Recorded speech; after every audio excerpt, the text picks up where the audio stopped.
皆さんごきげんよう、上川薫です。今回取り上げる話題は、レッドカントリーからやってくる人たちというのが大きく減少しているということが数値で分かってきました。それによって、もはや全土からの入国制限をかけたとしても、もはや経済的な影響というものを考慮しないで良いのではないかということが分かってきました。ところがそこには一つ大きな問題点もあることも同時に判明しています。今回はレッドカントリーからの入国者が減っているということと同時に、そこにはどういった問題点があるのか少し追っていきましょう。それではニュースをどうぞ。産経新聞の記者の書き込みです。参考情報。外務省幹部によると、ここからの旅行は今制限されているから、事実上誰も来ていない。ビザの発給は0とか1桁とかそんなもの。毎日数字を見ているが、僕は旅行会社を通さないとビザが申請できない仕組みになっている。この旅行会社にストップがかかっているから、実際にビザを申請しているのは法要とか仕事とかで来ているという人に限られている。だとのことです。まあ確かに今朝通った某レジャーランドの最寄り駅も随分空いていました。産経新聞の記者の書き込みを裏付けるかのように、国会の質疑でこのような問答がありました。日本維新の会足立康史議員の質問。国民の多くの方は、今でもあの国から多くの方が入国していると思っています。現状どうなっているかご紹介いただけますか？法務省の官僚の返答。本年1月におけますあの国からの新規入国者数は1日あたりで2万人を超える程度おりましたけれども、直近2週間における新規入国者数は1日あたり1000人を下回る程度まで減少しております。この答弁の後に正確な数字としては800人前後で推移していることが判明しました。今回は日本維新の会の国会議員が質問することによって、この入国者数が激減していますよということが判明しました。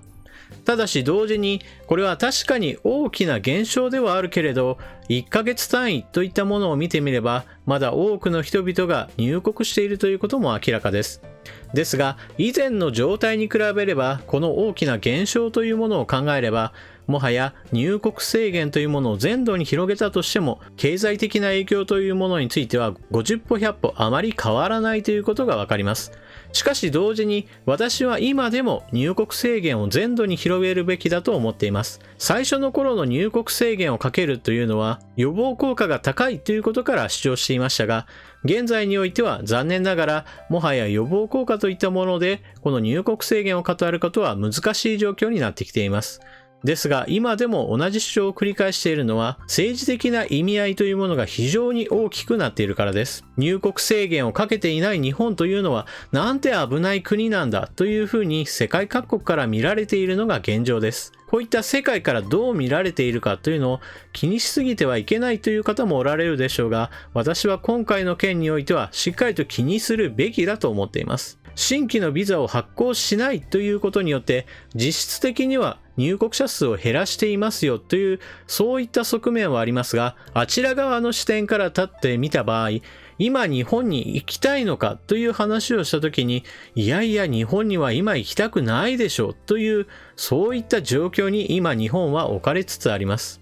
ですから今安倍総理はしっかりと決断すべきなのです。入国制限を全土に広げることによって日本はしっかりと対策を行っていますよというのを世界に情報発信するべきなのです。また今回大きく入国者数が減っている、そのわけとして新規のビザ発行を抑えているよという話が出てきたわけですが、この件に関して国会の中で質疑が行われて事実が判明しているわけではありません。あくまでも産経新聞の記者の書き込みとしてはそうだろうという書き込みが行われているだけで、実際にそうなのかという裏付けは残念ながら取れていません。もしもそうであるとするならば、安倍政権のやっていることというのは非常に表向きと実際の行動というものに少し乖離があるのは残念です。しっかりと表立って入国制限を全土に広げますよと言ってくれれば、このように実質的な手続きとして入国制限をかけているというような行動をしなくてはよかったはずです。今でも日本人の多くの人があちらの国からたくさんの人がやってきているのになんで止めないんだろうと思っている、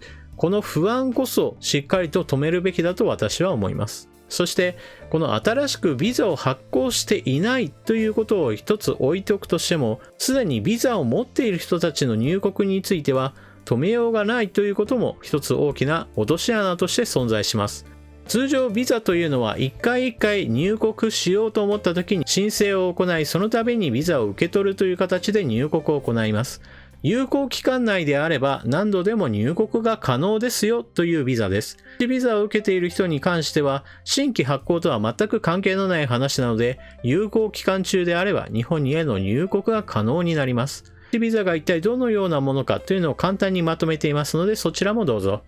沖縄数字詐称個人観光とは、ビザ取得後の1回目の訪日旅行日程に沖縄を含むことが条件となります。これが1泊以上。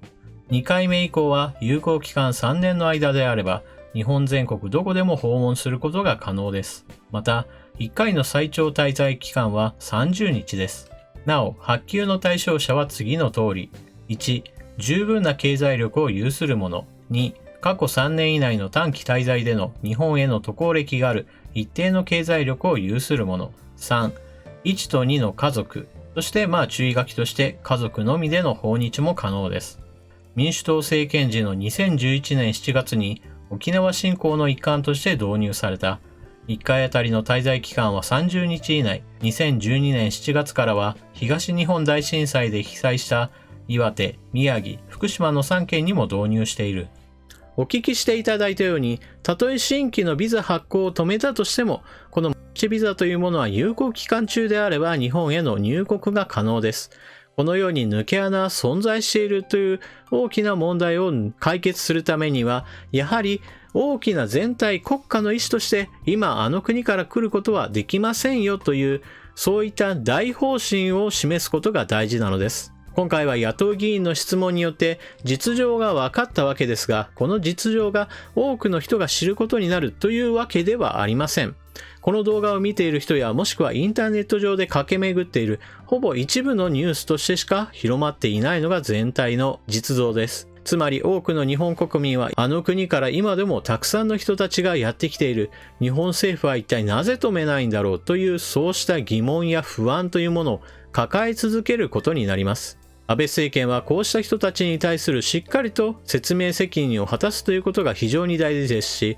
それができないのであれば残念ながら批判を免れることはできないでしょう。ですから、よりわかりやすく、そして日本国民、そして世界にへの発信をするためにも、一言、今はこの状況なのですから、あの国から入ってくる人たちについては全面的な入国制限を行いますよということが非常に合理的な判断だと私は思います。皆さんはこのニュースについてどのような考えをお持ちでしょうか？コメントについてはコミュニティ欄か SNS 等を利用してください。それではチャンネル登録をしていない方はぜひともチャンネル登録を、そして動画を見終わったら評価ボタンのクリックもぜひともよろしくお願いします。次の動画でまたお目にかかりましょう。またね。